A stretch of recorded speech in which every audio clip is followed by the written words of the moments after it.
Greetings, sisters and brothers, friends, comrades, new patrons. Welcome to African History Club, episode 43. I'm your host, Milton Ali Mahdi. Today, I would like to look into the life of Mohammed Abdurrahman Babu, B-A-B-U. Babu was a Tanzanian Pan-African. He was a Marxist-Leninist, and he had some very important ideas that unfortunately were sidelined when Babu, the man himself, was also sidelined with the aggressive involvement in the background of the United States and the United Kingdom. And it will become clear as I relate Babu's story. Babu published an important book, African Socialism or Socialist Africa. Unfortunately, the book is out of print. So if you went to Amazon, the listed price is $250 on Amazon. That's the last time I saw it. But fortunately, it's actually available on PDF online. So if you Google the title of the book, as well as the name, Mohammed Abdurrahman Babu, and Mohammed, is, of course, is M-O-H-A-M-M-E-D, Abdulrahman, A-B-D-U-L-R-A-H-M-A-N. And then, as I said, his last name is Babu, B-A-B-U. It's a very important book. It should be more well known, and there ought to be a way to get it actually back in print, because I know many people still like ordering the physical copies of the book. But let's start Babu's story with his birth in 1924 in Zanzibar. Zanzibar, of course, is now part of Tanzania after the two countries of Tanganyika and Zanzibar united in 1964 to form the United Republic of Tanzania. And Zanzibar has been in the news recently, since last week actually, when the winner of the 2021 prize, the Nobel Prize in Literature, was announced. And he is a Zanzibari, a Tanzanian born in Zanzibar. His name is Abdul Razak Gurna, and that was announced last week. So Zanzibar has a very interesting history. The population today reflects the history, predominantly African, but also a very sizable population of Arabs, as well as Indians, Asians, primarily Indians. And then, of course, the intermix of these three populations also has created a mixed population as well in Zanzibar. Zanzibar was ruled by Omani Arabs primarily around from the 1830s or so, after they defeated Portugal, which controlled the coastal and the interior region of East Africa for a long time. In fact, Portugal, as we saw in one of the earlier podcasts in African History Club, had a presence as early as the 15th century on the East African coast and in the interior.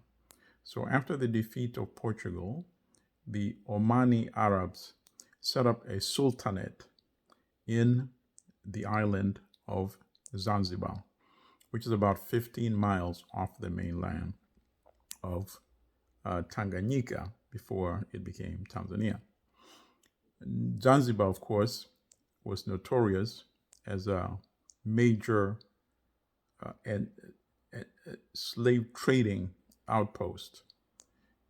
And it was also famous for the production of clothes, which of course was produced on the plantations and the labor came from enslaved Africans. And then toward the latter part of the 19th century, when Britain and the other European countries were seizing territory in Africa during the so-called scramble for Africa in the last 20 years of the 19th century, Britain, of course, ended up controlling most of Kenya, which had been controlled by the Omani Arabs, and Germany controlled Tanganyika. And Britain became a so-called, in other words, Zanzibar became a so-called protectorate of Britain, which of course is another form, or another word rather, for colonialism. But the Sultan and the Sultanate was allowed to continue ruling, so the day-to-day rule actually was under the Sultanate, but Britain, of course, presided over issues of foreign affairs and was the dominant regional power, of course. So Babu is born in 1924 into this setting, a society where the Arab Sultanate and the administration primarily Arab, the labor primarily Africans who had been enslaved. And after slavery was abolished, the Africans continued to work on those cloth plantations, pretty much under the same circumstances that had prevailed under the regime of slavery. In World War II, Babu serves in the British colonial armed forces, fighting on behalf of empire, just as millions of other Africans from other African colonial parts of the British Empire fought on behalf of Britain. And then in 1951, he goes to the United Kingdom to get his education. And during that time is when he really starts to study socialism and then Marxism Leninism. And he is also very active in the student movements at that time of African students who were very vocal in terms of promoting nationalism and independence for African countries. Most African countries, all African countries except Ghana, were still colonized, and Ghana was not fully independent. Ghana had won what was called internal self-government in 1951 under Kwame Nkrumah, meaning they handled most of the domestic affairs, but Britain was still in charge of foreign affairs as well as defense and finance, I believe. And that was a time of really growing nationalism globally and in Africa. There had been many significant events. India had won its independence in 1947. The Chinese Revolution had occurred in 1949. And as I just indicated, Ghana had won its independence in 1951. In other words, internal self-rule. Full independence did not come for Ghana until 6 years later in 1957. So Babu is tremendously inspired by all of these activities and possibilities for Africa. So when he returns to Zanzibar, he was one of the founders of the Zanzibar Nationalist Party, one of the first mass movement political parties in Zanzibar. And he becomes the Secretary General. And of course, the British intelligence services had already started monitoring Mohammed Babu. Obviously, we are talking about the intense period of the Cold War, which was also being played out aggressively in Africa. Britain and the United States trying to win dominance and influence over emerging African leadership, since it was clear that independence was on the horizon. And of course, the then Soviet Union and the People's Republic of China were also trying to secure influence in Africa. So he's a founder of that party, and he had also worked as a clerk on the plantation, so he knew the life experience of people that worked on the plantations. And he also then attends what was called the All Africa People's Conference in 1958 in Accra, Ghana, and this was hosted by Kwame Nkrumah, of course. And by this time, Ghana had been independent for 1 year. I should also mention that one of the other major events that had occurred that also inspired Babu tremendously was the Bandung Conference of 1955 in Indonesia. And of course, at that conference, brought together nationalist movements from Asia, from Africa, from South America. This is one of the first settings where you have the formerly colonized now meeting in one of their earliest meetings to discuss what path to pursue in the future. So that event also tremendously inspired Babu. He attends the All People's Conference in Accra, meets other liberation movement leaders. He also gets to meet Kwame Nkrumah, of course, and he meets Patrice Lumumba and other important leaders who eventually would take over as presidents or prime ministers in their respective countries. He meets Sekou Touré, who had become the leader of Guinea. And he also meets other nationalists like Amilcar Cabral. Another very important thing happened that year in 1958.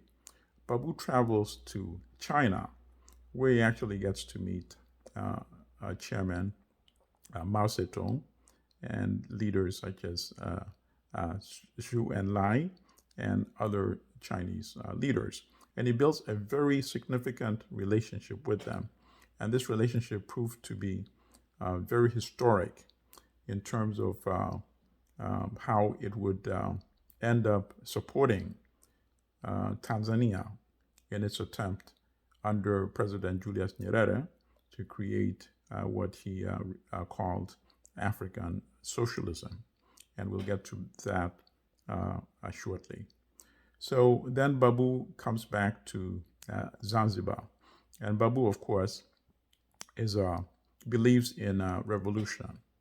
He obviously did not see that system, that feudal system that really resembled slavery, persisting in Africa that would be liberated from colonial rule, and Africa that would be united. So he was a Pan-African that believed that Africa should also be one United States of Africa, just as Kwame Nkrumah did. Babu is arrested by the British in 1962. He's incarcerated for about 2 years. And by this time, the Zanzibar Nationalist Party had sort of splintered. The ZNP remained as relatively a conservative wing of the original party. And another party had been formed from this split called the Afro-Shirazi Party. And that party was led by Aboud Jumbe. And a more radical, more leftist party was created called the Umma Party, UMMA, and that was led by Mohammed Babu. And these parties, the Umma and parts of the Afro-Shirazi, had actually been plotting revolution. Now, ironically, they were preempted. The revolution of 1964 was actually executed by a Ugandan sort of mercenary who has a very mysterious background, and I've not yet found a thorough, comprehensive account that really makes sense. His name was John Okello, and he had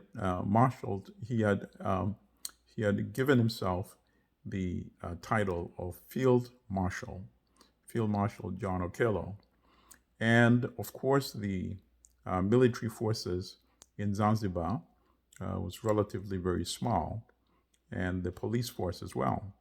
And John Okello, who had come to Zanzibar from Kenya, had some background in military affairs.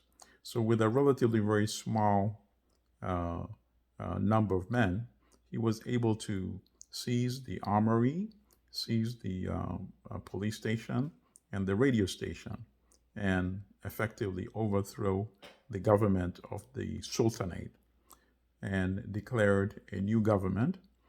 And obviously, John Okello knew that he did not have any experience in running affairs of state. He was marginally educated. So Aboud Jumbe became the president, and Mohammed Babu became the Minister of Foreign Affairs. And one of the first activities as Minister of Foreign Affairs was to attend the Second Organization of African Unity meeting, which occurred in August, and it was held in Egypt, in Cairo. The first one, the founding meeting, had been held the previous year in Addis Ababa, in Ethiopia. So the second meeting, Babu attends, and that is where he actually meets Malcolm X. Malcolm actually had also attended that meeting, and as we discussed in an earlier podcast, of course, Malcolm was trying to influence African leaders to bring the issue of racism and the violence against African descendants in the South here in the United States, to bring that issue before the United Nations. And that is why Malcolm had attended. They met, they clicked immediately, and they developed a friendship that, of course, did not last very long because Malcolm was prematurely murdered the following year. But Malcolm went on to meet Babu in Tanzania, and Babu got to meet Malcolm in New York in the short time that they got to know each other. So Babu then returns, of course, to Zanzibar, and there are forces working in the background. The British feared that Zanzibar, with people like Babu now running affairs of state, would, as they like to say, turn into a outpost for Chinese communism, because they knew of Babu's close relationship with the Chinese leadership. So the British were actually interested in seeing Zanzibar united with Tanganyika, just to diminish the influence of the Chinese, and believing that that would bring people like Babu and his associates under the effective control of the larger Tanganyika, the nation of Tanganyika. And of course, Julius Nyerere, who had become the leader of Tanganyika, was also interested in uniting with Zanzibar, primarily because he did not want an unstable environment and stable country very close to Tanzania, just 15 miles away. The revolution that occurred had actually been, even though power was seized very quickly with minimal force, there then occurred a major massacre of the Arab population, and largely this was based on revenge for the many, many decades of the slave regime and the regime of exploitation that persisted even after slavery was abolished in Zanzibar. So for different reasons, the British had their interests, but Julius Nyerere also had his interest. And a union, in fact, came into being merely 3 months after the Zanzibar Revolution. So we now have the United Republic of Tanzania, and Babu was now appointed Minister of Planning in the central government, which is based on the mainland of Tanzania, in the capital of Dar es Salaam. So this has been seen by many observers of history that this was a way to actually make sure that Babu was close and that Julius Nyerere could keep an eye on Babu, which is very interesting. Nyerere, of course, is known as a progressive socialist. He advocated African socialism, and I'll get to that in a minute. Babu, on the other hand, believed in scientific socialism. He believed in dialectical materialism. He was a Marxist-Leninist, as I said, and he believed that was really the only way to build this alternate vision for Africa that would break with its past and its dependency on the industrialized Western countries. So they had a significant philosophical disagreement, because in Nyerere's vision of African socialism, he said it would be based on the traditional historical communalism or communal societies that had already existed in Africa. There was no need for class struggle, and class segmentation would be like a classless society. And Babu believed that was sort of a utopian approach. He believed in the revolutionary progressive role that capital and capitalism had played at an earlier period in terms of moving society past the traditional systems of the past and the feudal societies and cultures. So he believed in that. He just believed that, of course, as the accumulation or production increasingly, you'd have, of course, larger social production of the goods, whereas you had an increasingly smaller size of people who determined how the surplus would be shared, and he believed that is what now needed to be addressed through the revolution. So compared to Babu, Nyerere, of course, could be seen as relatively much more conservative. When Babu was appointed in the cabinet in Tanzania, just to give you an indication of how big of a deal it was, and that the U.S. authorities were definitely keeping an eye on Babu. A story appeared in the New York Times about this appointment of Babu. And this is April 28, 1964. And let me read you the headline from the New York Times. This is the headline, quote, Nyerere names Zanzibar Marxist to cabinet. Tanganyikan seeks to end island's drift to left as union takes effect. You see? So obviously, if the New York Times writing a major story about this is not because it's just coming out of the blues. Because as you know, the New York Times often had served as a mouthpiece of the thinking of the United States administration. So we have Babu and Nyerere president, of course, Babu planning minister, with significantly fundamental ideological differences in terms of what version of socialism can be effective in Africa.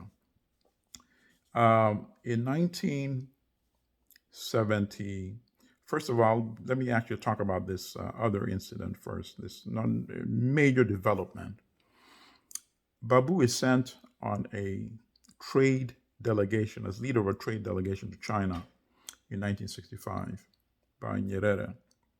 And he convinces the Chinese to commit to building a major railroad of 1,000 miles, slightly more than 1,000 miles, connecting Tanzania with Zambia, because in what was called a Southern Rhodesia had declared what they call unilateral declaration of independence, where essentially the white minority under Ian Smith claimed they were breaking from Britain, was now independent as Rhodesia, but of course governed by the white minority, and which of course was preposterous. And Britain, of course, was fine with that, because Britain could have reversed that situation just by sending British commandos, and ended that within a matter of a week or so. So nevertheless, Zambia could now no longer trade through South Africa, going through Rhodesia. So Zambia wanted to divert its trade and go toward the north through Tanzania. So that was one of the main impetus for building that railway.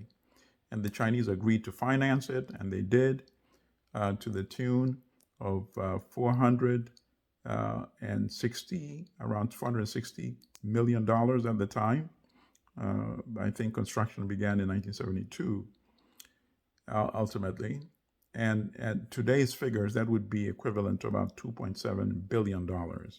And this was primarily because of the relationship that Babu had developed with the Chinese, which of course was then also developed into a bigger relationship by Julius Nyerere, who himself ultimately visited China, and Zhou Enlai also visited Tanzania. And they built up a very strong relationship. In addition to the railway, significant aid covering all sorts of economic and social segments of the Tanzanian economy. The Chinese supported that significantly. Now, the other major incident occurred in 1972. After the two countries had united, Aboud Jumbe became the vice president of the United Republic of Tanzania. And he also continued essentially to run the day-to-day affairs of Zanzibar. And he was assassinated in 1972. And Babu was arrested together with about 40 other people. And they were alleged to have been involved in the conspiracy to assassinate Babu, even though no evidence really ever appeared at the trial. Nevertheless, they were convicted 3 years later and sentenced to death. There was a loud international outcry by many intellectuals, socialists, Marxist-Leninist, and people that included people like the late Walter Rodney, the Guyanese historian, also a Marxist-Leninist, of course, and the author of the very important book, How Europe Underdeveloped Africa. So they led a campaign that ultimately led to the commutation of the sentences and eventually to the release of Babu 6 years later. And after his release, he then left the country. And this is what I meant when I said he was sidelined. Tanzania could no longer enjoy his vision, his intellect, and the contribution in building this emerging new African nation of Tanzania. He lived most of his life between the United Kingdom and the United States. He taught at a couple of colleges here in the US. He lectured around the world.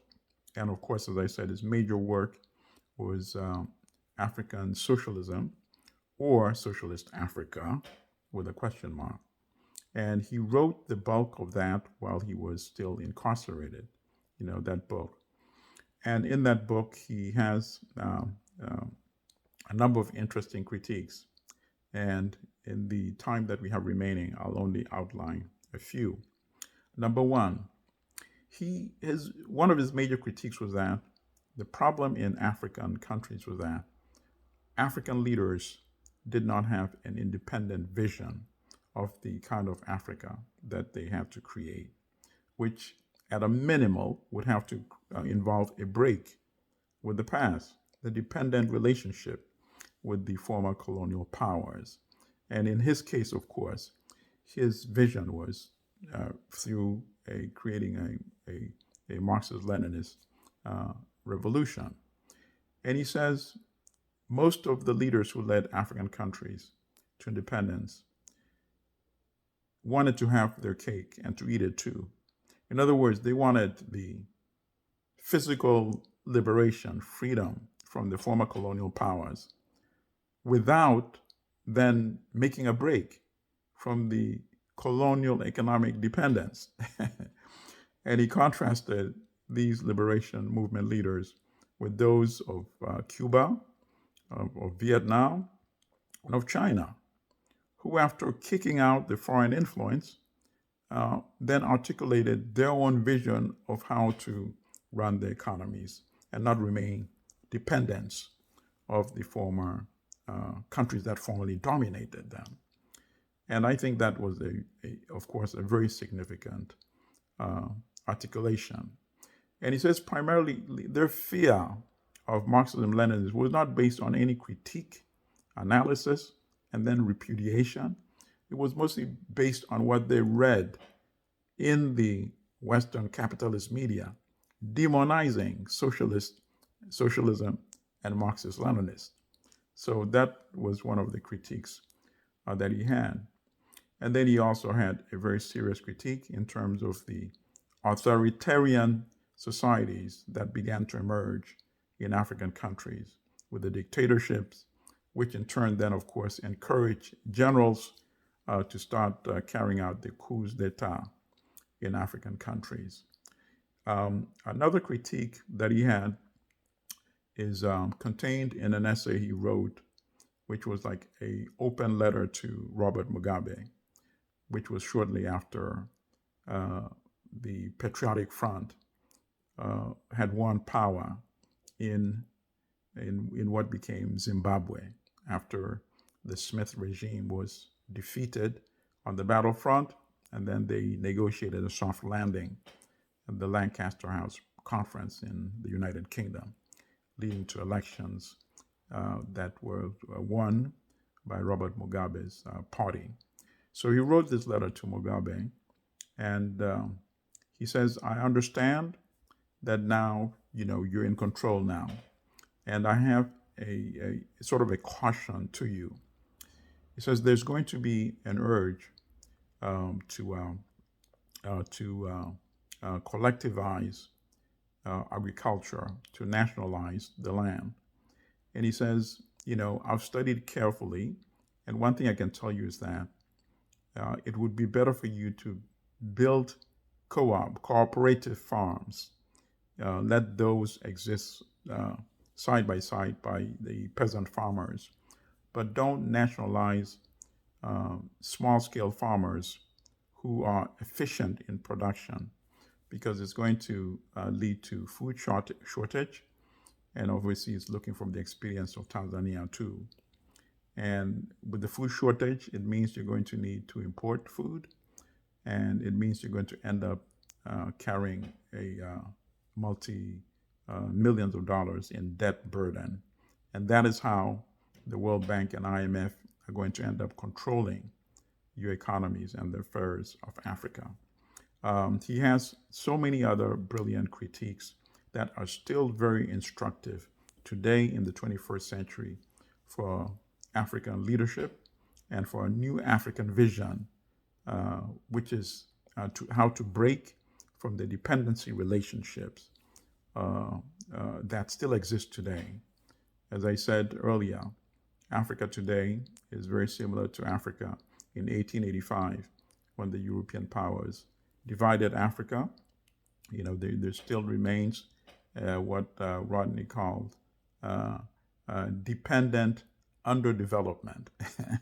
That's the nature of the relationship that Africa, pretty much every African country has with the former Western colonial powers.